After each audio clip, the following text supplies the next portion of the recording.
and to the entire traditional annual East-West Dispute Resolution Conference. It is going every September, as you know, since 2009, and becomes only better.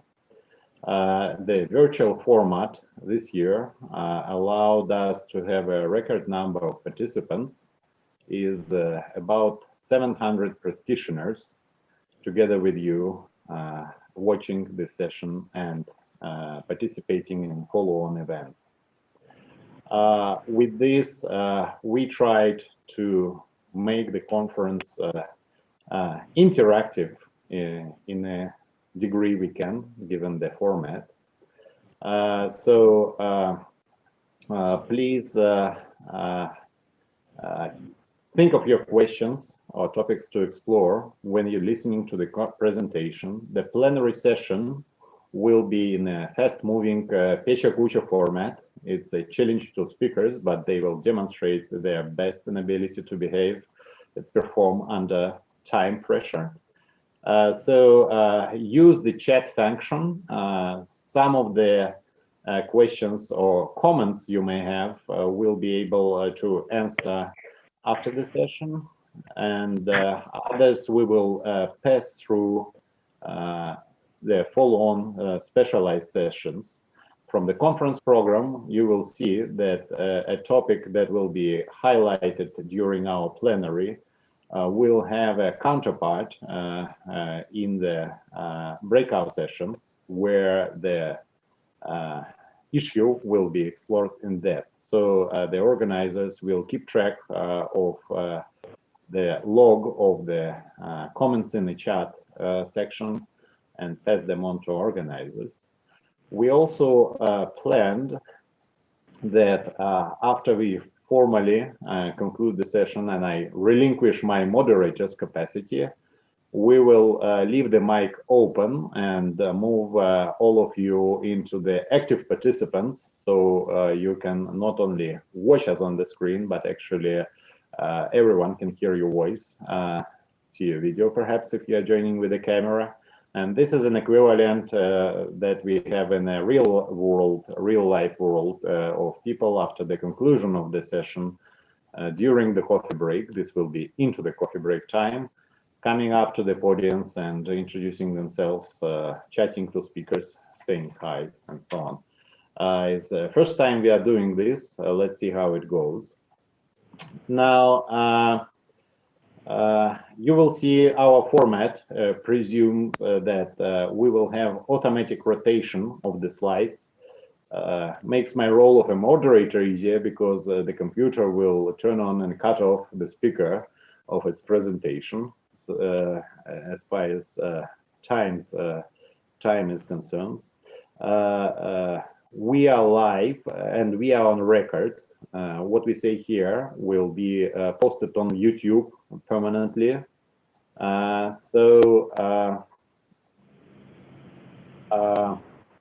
think the clock will bump now.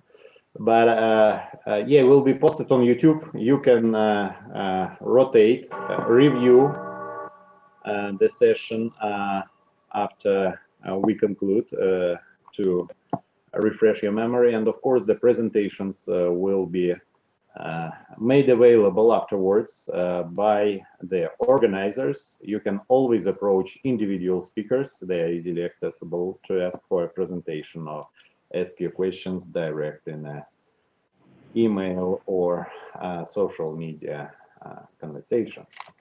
So this was introduction. Technical part is over, and I have a pleasure to introduce first speaker. Artyom Dudko is joining us from London. He is a solicitor advocate, a partner and head of Russia and CIS litigation arbitration in law firm Osborne Clark. Artyom is well known and reputed in our community. One of the directories classified him or called him as a sharp-minded litigator, and I joined this. Artyom is very much into the arbitration, member of the ICC arbitration committee and member of Commission of Arbitration of ICC Russia of the nominating committee.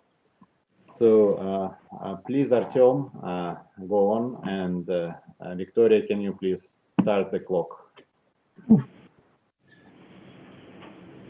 Right, good afternoon, everyone. It is my pleasure to be speaking with you today. Has the slide started? Yeah, here we go. So my pleasure to be speaking with you today. I'm under the control of automatic slides, so wish me luck. In my view, the past year's most significant legal development for CIS dispute lawyers is the new Russian Federal Law 171. The new law amends the provisions of the Arbitrage Procedural Code applicable to the commercial courts in Russia. The stated purpose of the new law is to provide a forum for disputes involving parties affected by foreign sanctions against Russian parties, and the new law introduces 2 new articles to the code. The word sanctions does not appear in the new articles. Instead, the new articles refer to measures of a restrictive character that are applied by a foreign state, which is defined widely. It is unclear what other measures the new articles could apply to. New Article 1 is about the exclusive jurisdiction of the arbitrage courts in Russia in respect of disputes with participation of parties that are subject to the restrictive measures.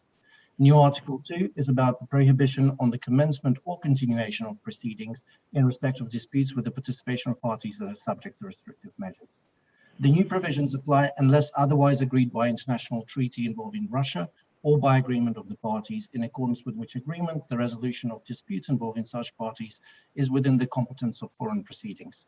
This reminds us of the need for parties to include express dispute resolution clause in their agreements. Clause 1 of Article 1 continues by saying foreign matters shall be within the exclusive jurisdiction of the Russian arbitrage court.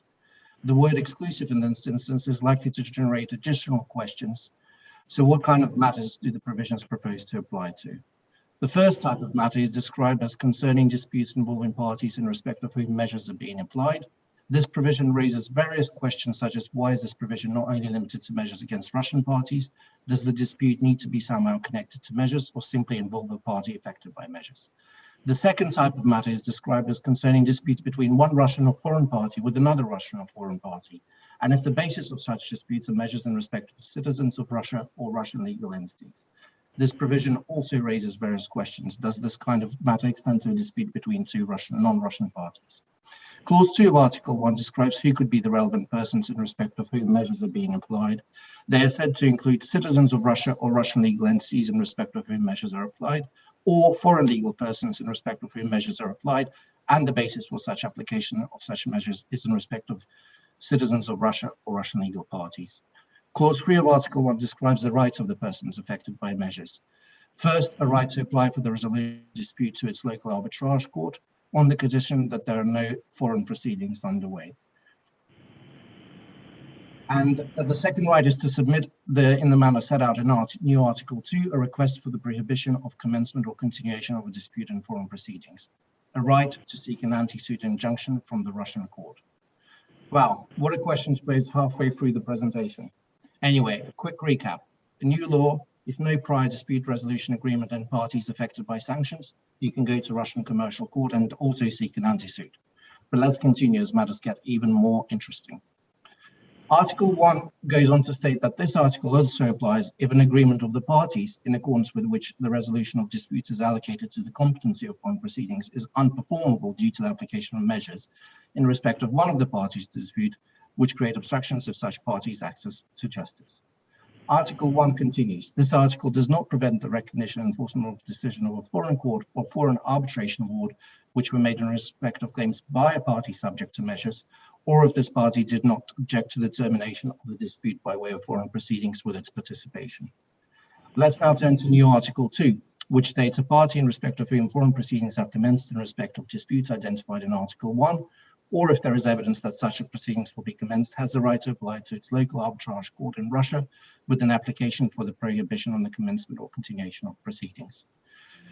The article goes on to say that the application should contain information about the claims which may be made or are already made in the foreign proceedings, circumstances confirming the exclusive jurisdiction of the Russian court, including if there's an inability to proceed with foreign proceedings. The article also states that the arbitrage court would notify involved parties involved in the case about the time and place of the court hearing in the way set out by the code, and non-attendance of identified parties which receive proper notification will not be a barrier for consideration. The arbitrage court, on the basis of principles of justice, proportionality, and the unacceptability of the gaining of benefit from illegal or unconscionable behavior at the request of the applicant, can order the party that fails to comply with an anti-suit to pay financial compensation. So in my view, the new articles raise plenty of questions, not least how will the measures be interpreted? How will the subjective test of obstruction of access to justice work? Will the new articles restrict enforcement of foreign decisions? And how will Russian anti-suit injunctions work?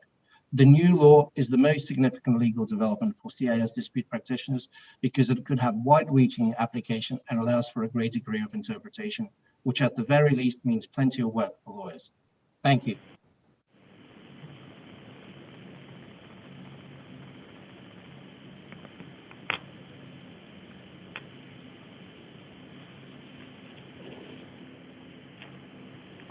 Well, that's excellent, Leonid. I wonder, Victoria, what is the delay with the last slide? Or Adam, did you? Yeah, now we go on.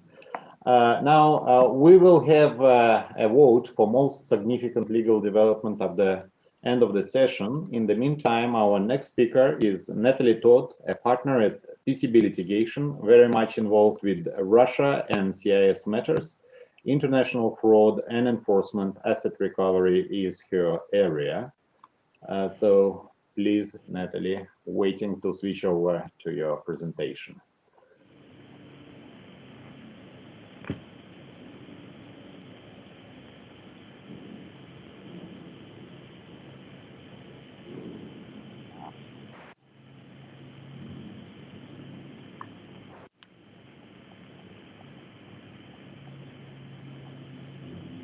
Thank you, Ilya. Today, I will talk about an important recent decision of the Court of Appeal about jurisdiction and choice of law in arbitration agreements.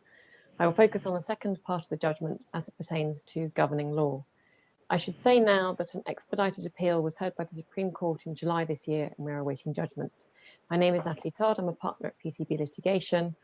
My practice has a particular focus on Russian and CIS disputes, and I'm sorry not to be in Moscow seeing you in person.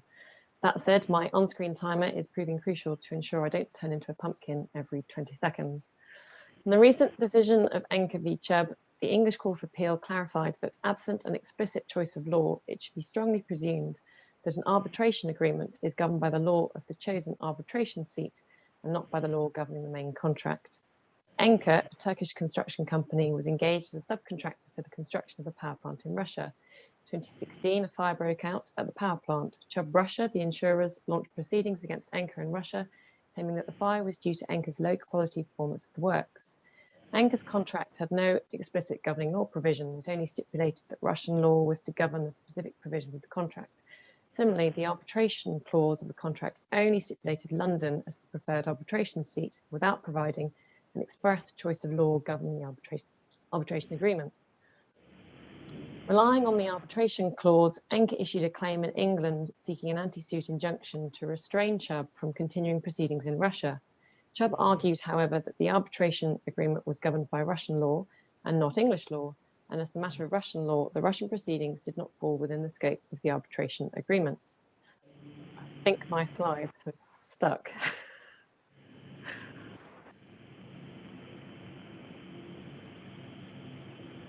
Victoria, can I ask for some help?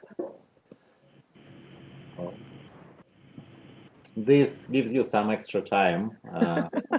Yeah, I do hope we have our support from RA with a stable connection.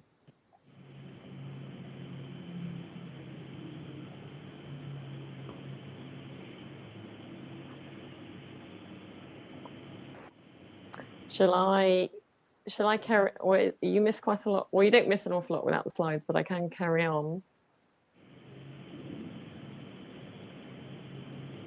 I can go again. Yeah, let's wait for another second and just carry on. And again, the chess clock has been stopped apparently, Ruthless chess clock during this technical break. Okay, legal action. Natalie, you're on. Okay. I can't remember which one I'm up to. Relying on the arbitration clause, right, okay, first instance, right, first instance, the London Commercial Court declined to decide on whether the arbitration agreement was governed by English or Russian law and dismissed Anker's claim against Chubb Russia on forum non-convenience grounds.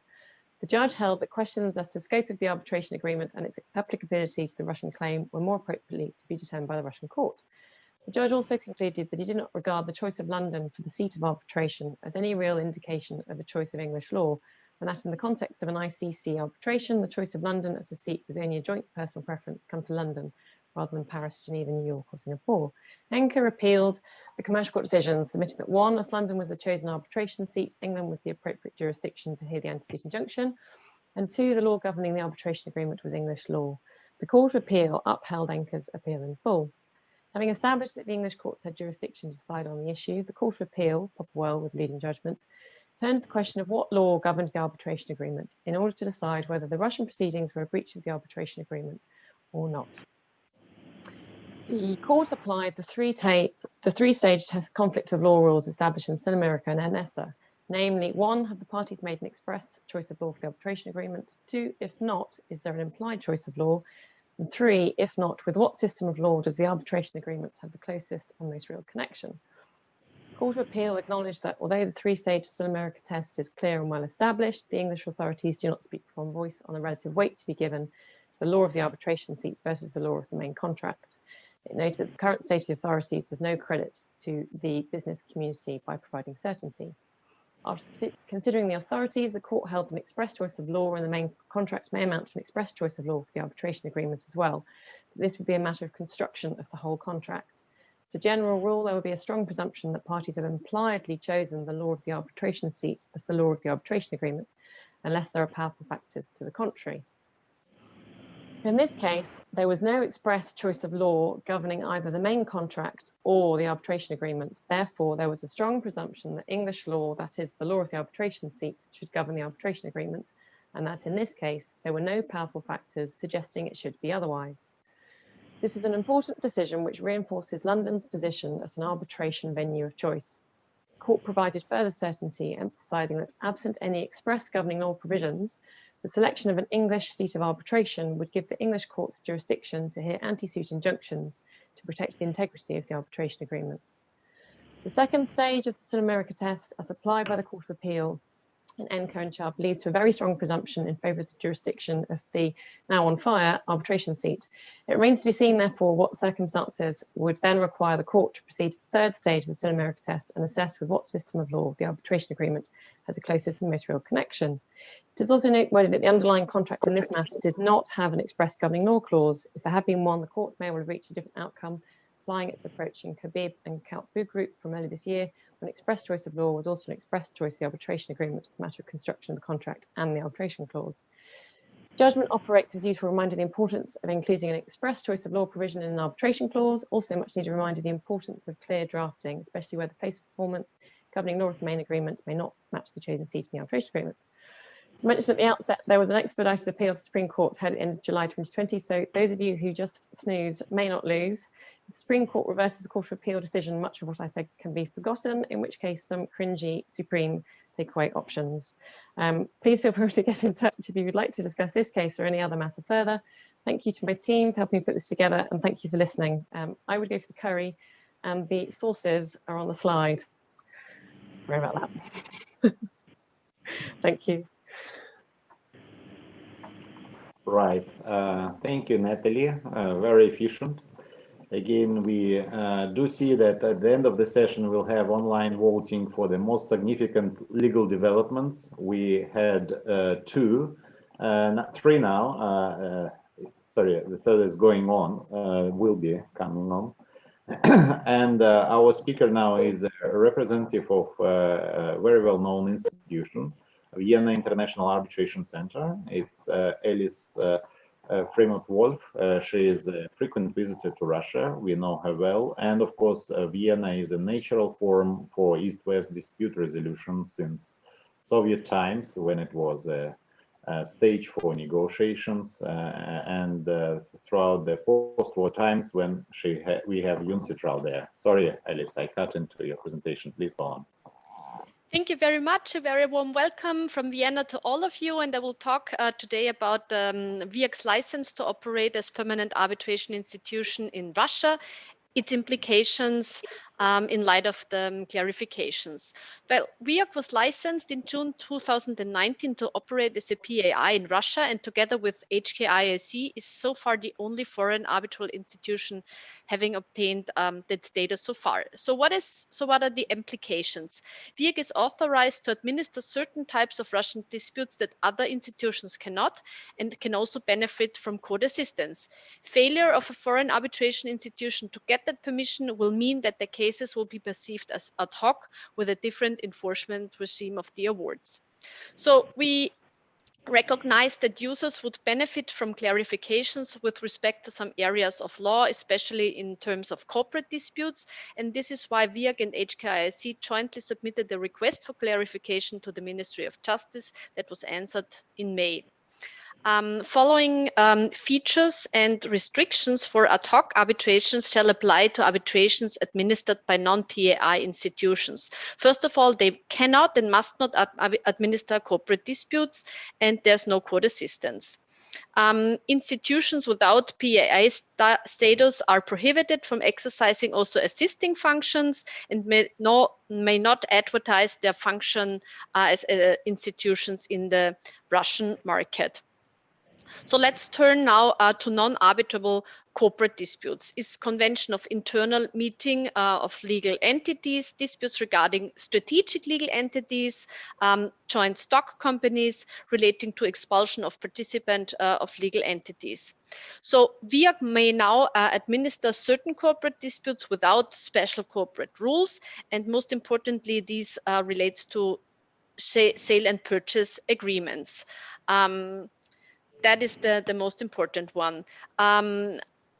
The other types where special corporate rules are required, which neither HKIAC and WIAG has, are establishment, reorganization, liquidation of an entity, compensation brought by founders, disputes related to appointment of and termination of management, and also issuance of securities and other corporate disputes are also affected. Again, sale and purchase agreements are not comprised by these special rules. So additional conditions have to be met even if this institution has PAI status. It has to have that because otherwise it cannot administer the corporate disputes. It has to have published the corporate disputes on its website, and the seat of arbitration has to be in Russia. Also, the PAI shall post on its website the filing of the statement of claim, in addition to information on claimant, respondent, the corporate dispute type, and that parties can participate. So what are the consequences if disputes are administered by a PAI that is not authorized to do so? Well, basically, we have to acknowledge or let the tribunal and the parties know if that case happens, and it's up to the tribunal actually to decide under its competence and jurisdiction whether it can move forward or not, being aware of the risk when it infringes mandatory Russian law that the award might risk to be set aside or not enforced.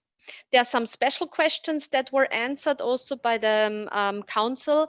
First of all, arbitration agreements, mixed claims need to comply with both sets of rules.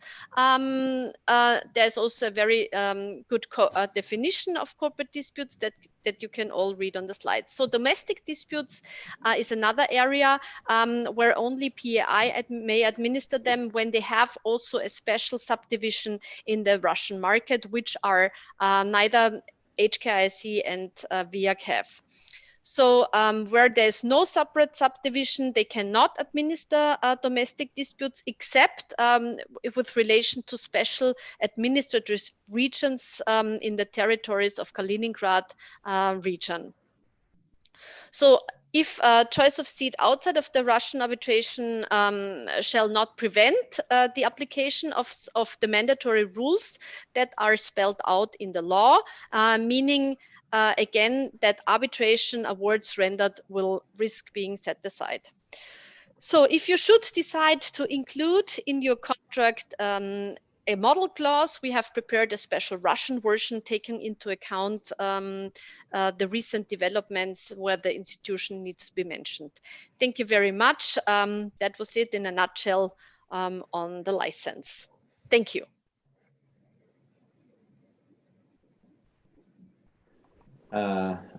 Thank you, Alice, again. I know you will leave us, but we have 3 questions to you in the chat. Please address them. Possibly Victoria can post for everyone's benefit to the audience the answers. These are about statistics and some Vienna-specific things. I know you have to switch off for some time, come back. I've still time to answer questions. So let's see. As to statistics, just can you do it during in the chat function? Yes. Okay, in the chat function, I will. Okay. Now from London to Vienna we come to Moscow. We are technically a Moscow conference. Our next speaker is Dmitry Ivanov, a partner with Morgan Lewis. He's in Moscow. His specialty is bankruptcy, insolvency, complex cross-border, and also domestic litigation. And Dmitry is ranked in directories visibly in the Legal 500 Arbitration for Russia. Dmitry. Thank you, Ilya, and my pleasure to be part of this conference. My topic here will be on the Russian dispute resolution, on the Supreme Court's resolution that was issued last year, number 53, on the arbitration in Russia and the approaches that the courts take. And I will speak here about the brief outline of the background that led to the events surrounding this court resolution, namely that the following the results of the arbitration reform that we're seeing from 2018 onwards, that resulted in a reduction of the local arbitration courts with some expansion of the corporate disputes notion and the others. And we see in the terms of the development some positive outcomes in the court practice, like the 2 Russian companies being able to transfer disputes internationally, as well as some cautious cases, like you're seeing now in the case where 2 years ago, the Russian court declined to enforce the standard ICC arbitration clause that later on was subject to the last year, not the 2019, the 2018 December Supreme Court's overview of the court practice that actually allowed for such type of arbitration clauses being recognized and enforced. And the last year's Supreme Court resolution also take the same approach in reinforcing the importance of the model arbitration clauses. So we'll speak about several of the issues which I thought was were the most important of the court resolution. One of them is on the default scope of the arbitration clause and the joinder. And the Supreme Court indicated that by default, the scope of arbitration agreement will include not only the contractual disputes, but disputes on the variation, performance, termination, restitution, as well as some non-contractual but related cases like damages and alike. The court specifically recognized the alternative arbitration agreements being as well as the choice between the court and an arbitration, between the choice of 2 arbitration venues, between the choice of some of them allowing both parties the way to adhere to it, which is fine. The Supreme Court reminded that the applicable law to the arbitration agreement is different from the law applicable to the contract, and that in the absence of such, the law of the seat shall be applied. The courts reminded us the difference between invalidity and incapable of being performed, whereas invalidity means that the arbitration agreement was entered into with a defect on the form or from the from the will, the incapable of being performed, or the results that are. I'm sorry, it's delayed on my slides. To catch up on another development is that the counterclaim in arbitration doesn't mean the acceptance of the jurisdiction where a party specifically disputes such jurisdiction. The finality of the award needs to be specifically written in the arbitration agreement between the parties, and its reference to the rules where they have such clause is not enough. Interestingly enough, the court stated that where parties try to challenge the award on the basis of some defects contained in the award, a party may apply to the court to stay the proceedings and revert to arbitration, to resume the arbitration proceedings, and for the tribunal to amend such defects. The court reminded of the basic jurisdictional stages for the arbitration enforcement of the arbitration awards against individuals in the general jurisdiction courts. At the same time, of course, any enforcement of the corporate disputes would be with the commercial courts.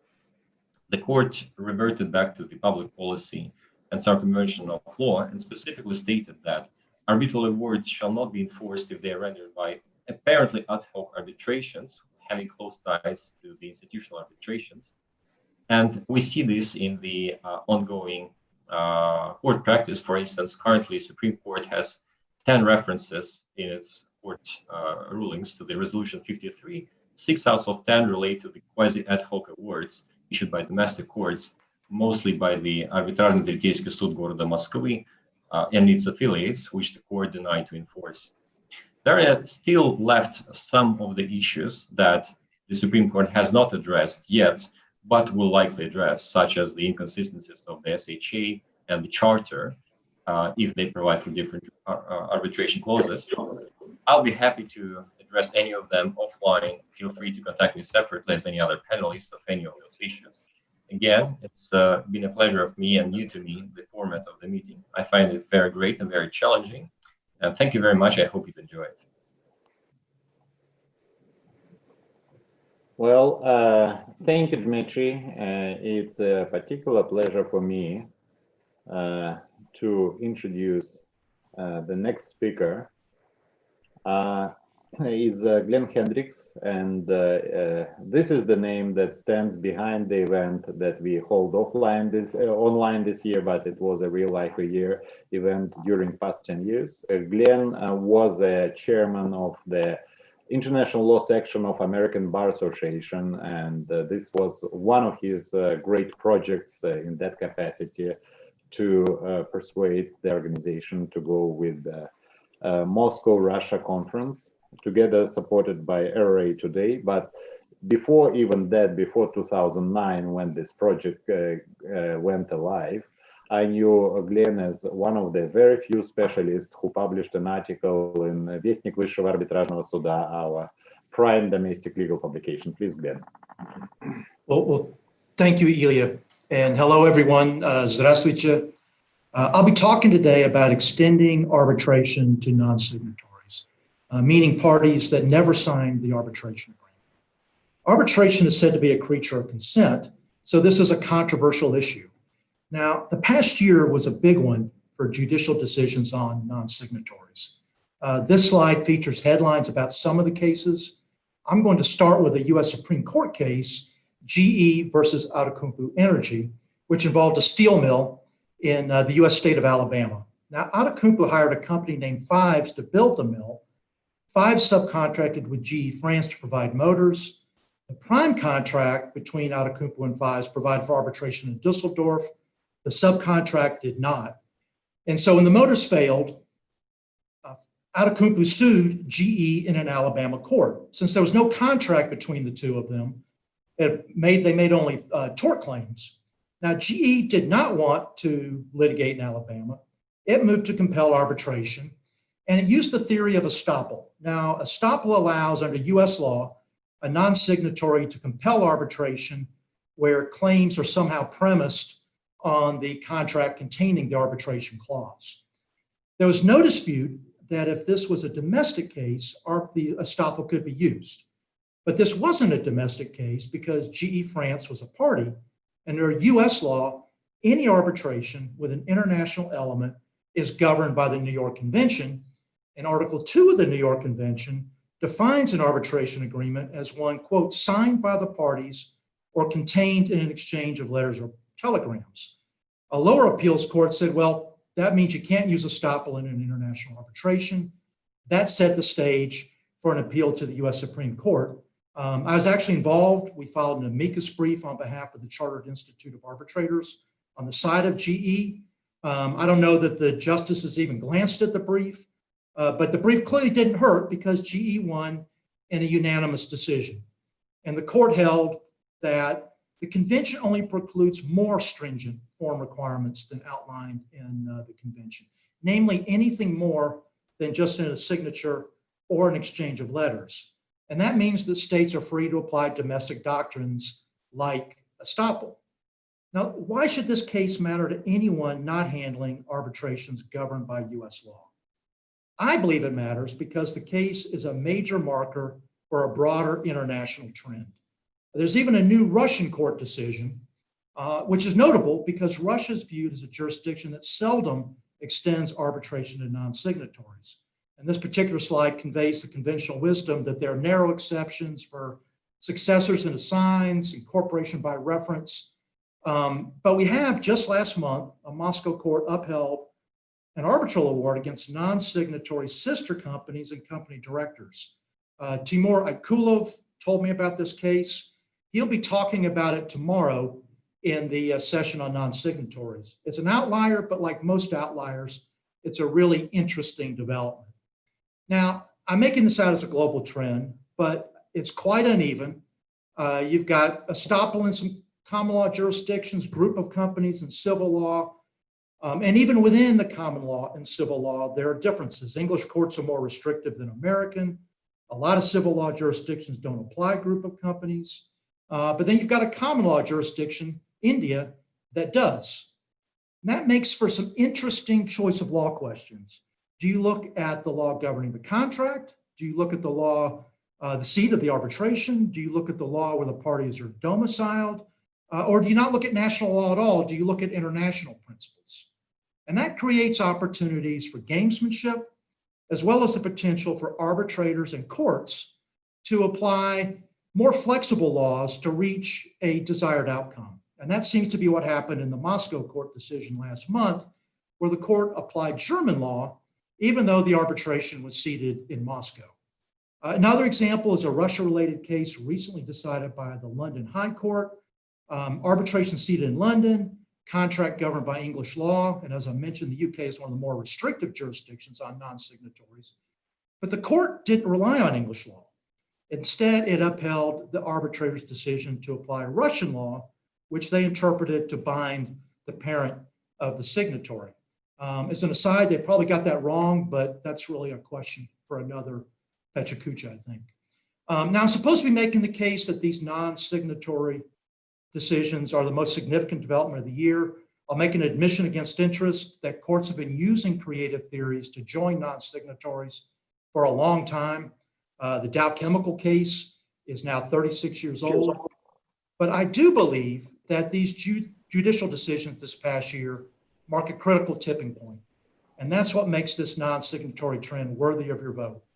Arbitration is the leading means of resolving international business disputes. And because the issue of who is bound to arbitrate goes to the very core of the process. Thank you. Well, thank you, Glenn. I praise that in view of your many social commitments and professional commitments, you still is the chair of Arnold Golden Gregory, and as managing partner, I know how demanding it is.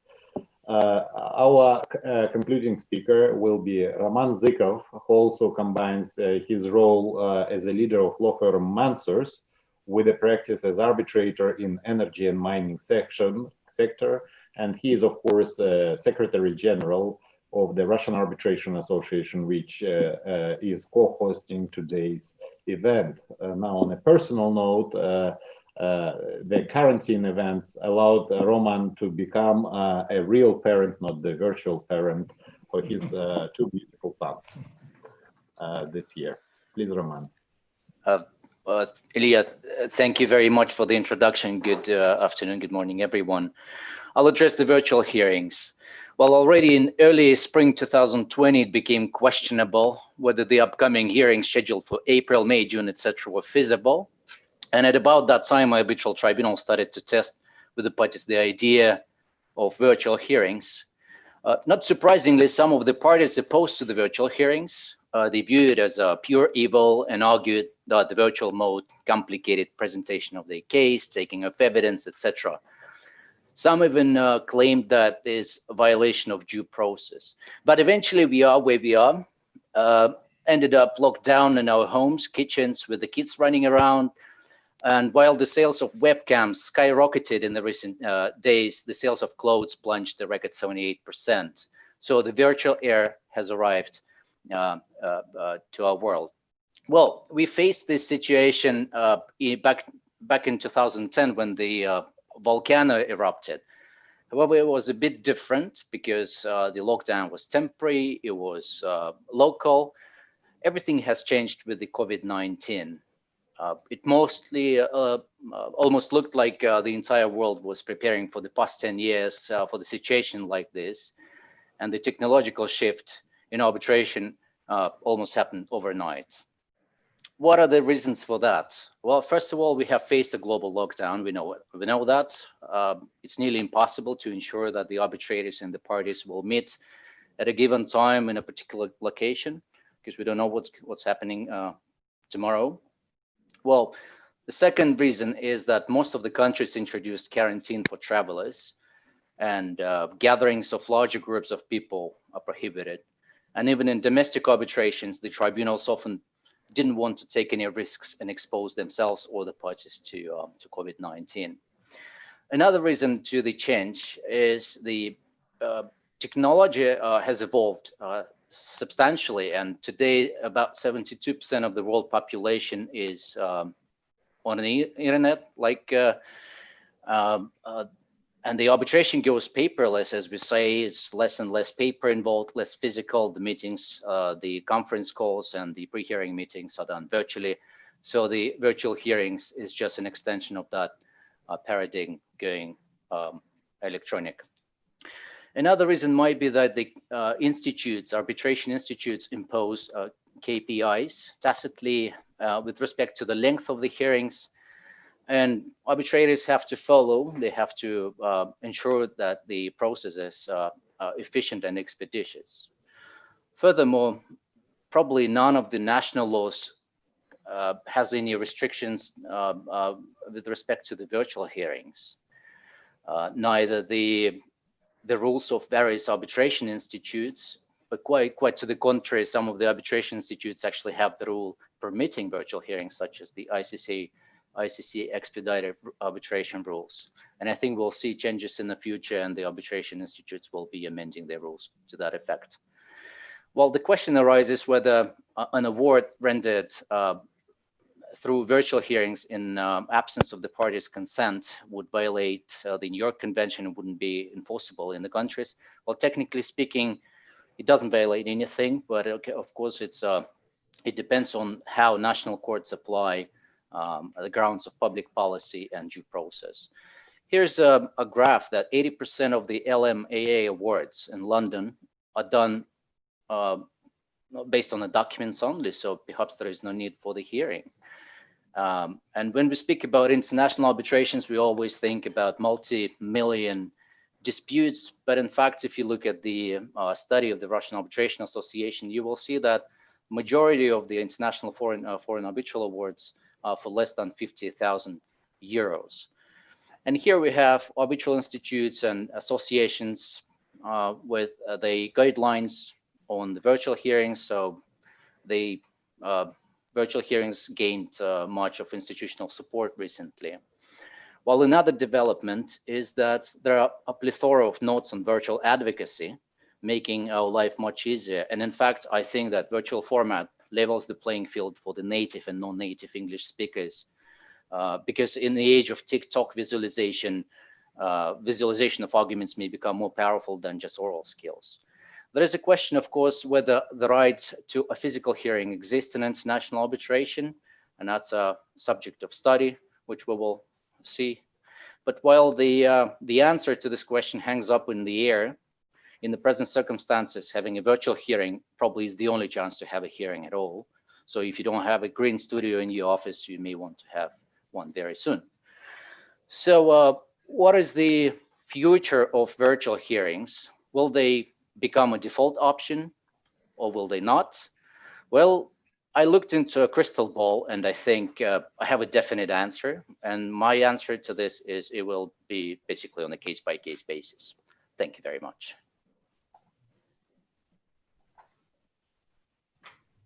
Well, thank you, Roman. Now we have concluded the presentations, and our assistant Victoria, I think, will turn on the voting feature on the screen. Again, we have heard about important legal developments during this conference. You see the titles of the presentations and developments on the screen. Please click the title that you count is most important legal development of the year.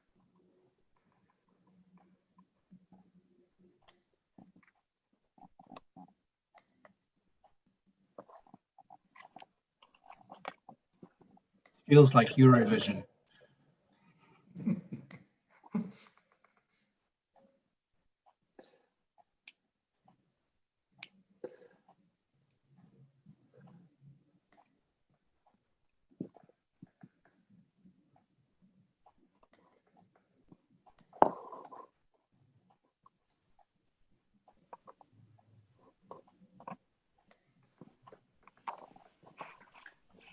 At least no one's got nil point. Yeah. Okay. Moldova goes for Glenn Hendricks, and Estonia goes for Artem Dudko. Yeah. As a note, I think the presentation will appear on the conference website for those, because I see so many questions in the chat room with respect to the names of the cases. So it will be possible perhaps to find it on the website of the REA and ABA.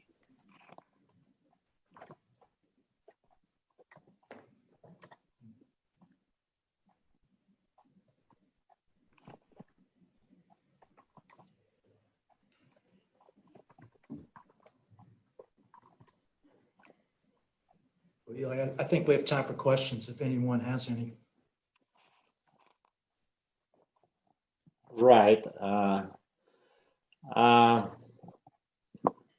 Voting is closed, so we do see the winner. And it was my privilege to moderate distinguished speaker. Thank you very much for keeping up the pace and delivering insightful presentations on the topic. And having said that, Victoria, can you start moving all the audience to the active participant session? I think Glenn's proposal to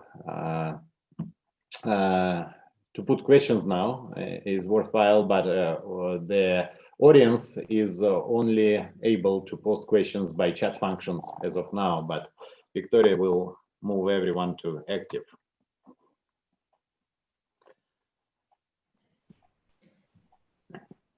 Yeah, and while we're doing that, I'll just remind everyone that in just a few minutes at 10 after the hour, we've got the interactive coffee shop sessions coming up.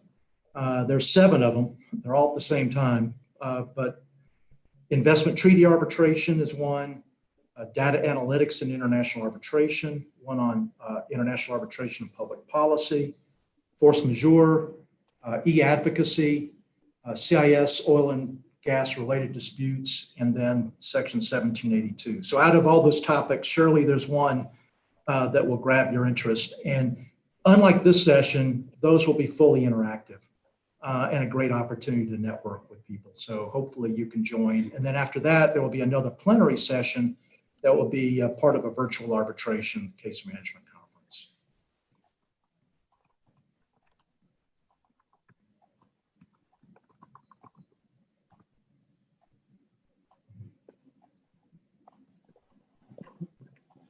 Yeah, now I see that comments can be posted not only panelists, but also to all attendees for someone using chat function. So comments now reaching the entire audience, not only those who made the presentation.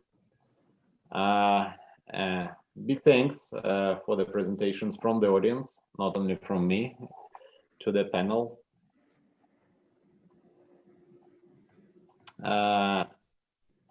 Now somebody is posting a comment that I wish I could join breakaway sessions. I don't think they're sign up only, right? They are they streamed on YouTube as well to watch them for somebody who was not on time to register? They will be, yeah, absolutely. Now, although obviously to participate, you've got to join live. And the calendar invitation, if you signed up for any session, you got the online program, which if you open it up, it has Zoom links for all of the programs, even for ones you didn't sign up on for. So you can even start one session and then switch to another one if you decide that, you know, you chose poorly. Yeah, but anyway, they're pretty wide open.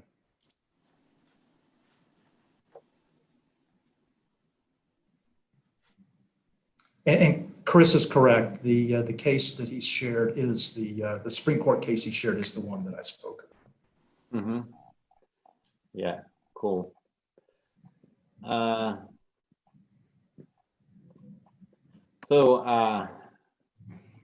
a technical side, we need a message from Victoria whether the transfer of the audience into the room was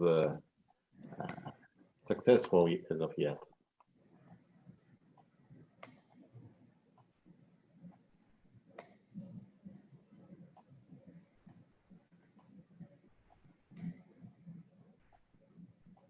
Can I ask Roman a question about virtual hearings whilst we're waiting for others to join?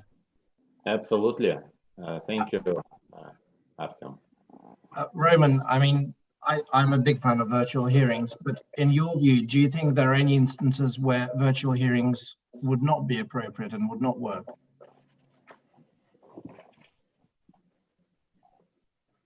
Well, perhaps if it's a oral evidence-based hearing and you have to cross-examine experts or hot tub experts, etc., it might be worthwhile exploring the in-person. But in the absence of in-person hearings in general, I mean, virtual hearings perhaps, you know, remains the only option these days. But nothing is impossible. Yeah, they're also difficult if you've got people in really opposite time zones, you know, where you've got someone in Singapore, or someone in California or the States, someone in Europe, and you've got a very short window that lines up for time zone, which makes for some very short hearing segments each day. Well, I learned of legal obstacles. Some jurisdictions prohibit, under the threat of criminal sanction even, administration of foreign judicial functions on their soil. In other words, foreign law enforcement, and sometimes this is extended to arbitral tribunals seated abroad, cannot come to their soil to question a witness, to interrogate a witness. Now, interestingly, in practice has turned in a way that if the witness testifies by video conference, but physically being present on the soil of that jurisdiction, the opinion of National Enforcement Authority, this is an encroachment upon the sovereignty, and basically this amounts to administration or live examination of witness on their soil by foreign authorities. And again, the arbitration is close to that. So apparently virtual hearing may not be appropriate here. You need to move the witness out. The solution, we've got some of the participants have joined. I think Peter Woolrich was the first on. Right. The solution in a particular case we have discussed was that witness testified from the grounds of an embassy of the country where the arbitration was seated, kind of a workaround against that.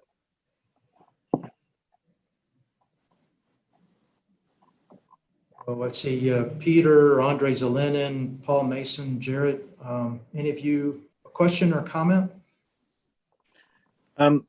A comment, please, if you can hear me. Yes. So it's Peter Clough here. Very nice to be participating in this, and thank you to all the panelists.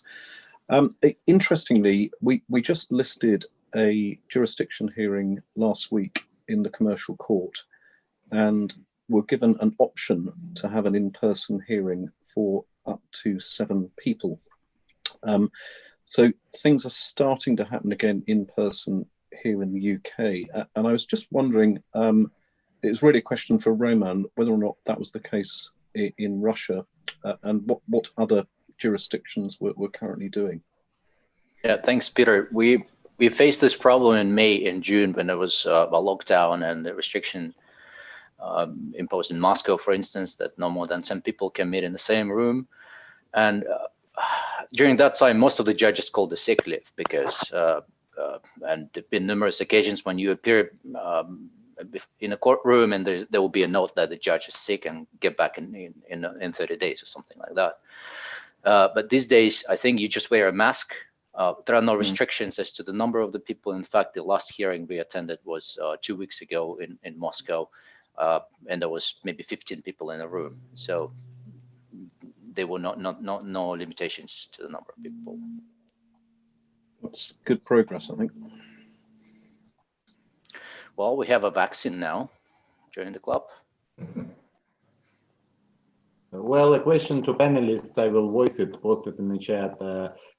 Are you aware of the precedents where a virtual hearing would be a trigger for setting aside the award? Not on my side, I admit. Yeah, although I think there probably hasn't been enough time yet to see it.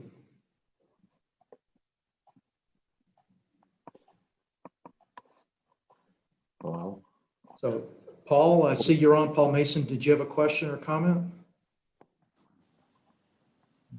I know it's been a very, very good program so far. Отлично. Yeah. Спасибо. Спасибо большое. Okay. Well, as promised, I do think I will cede my powers as moderator. We are at the time when the conference is concluded.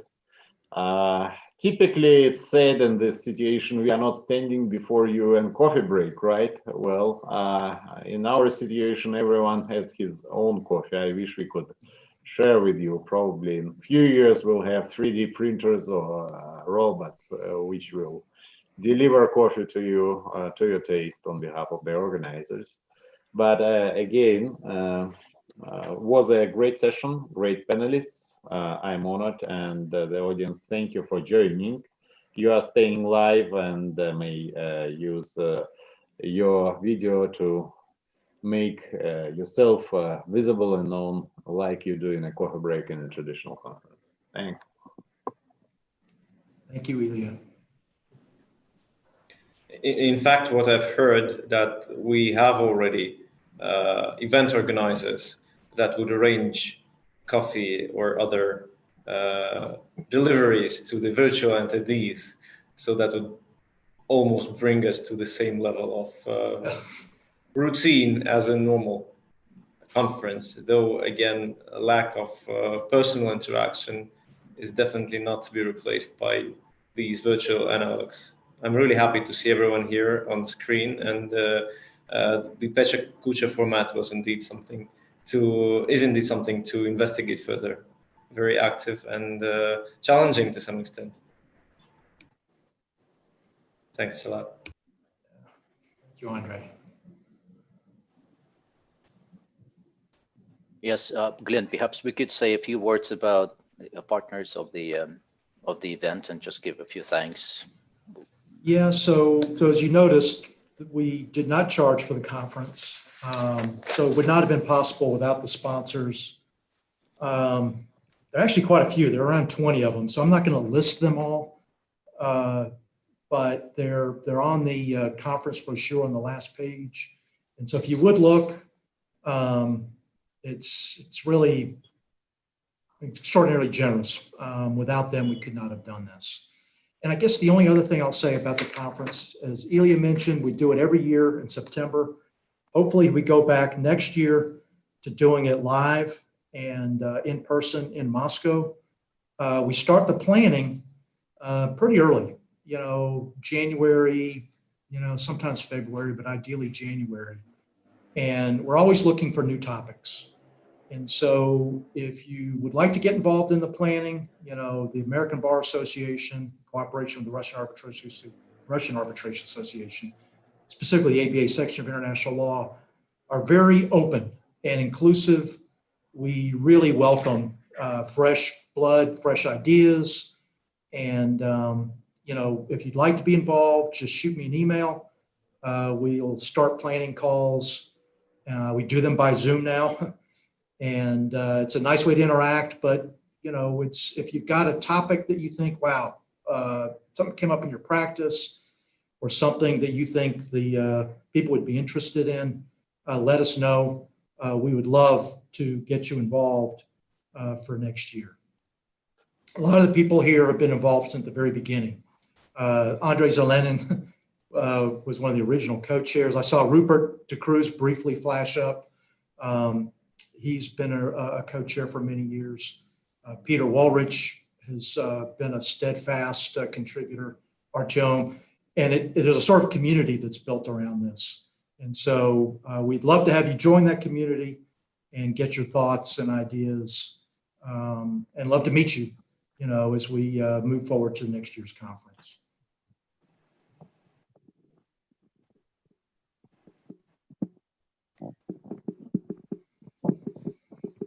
And so I wonder, with that, should we conclude? Give people a break before the next session?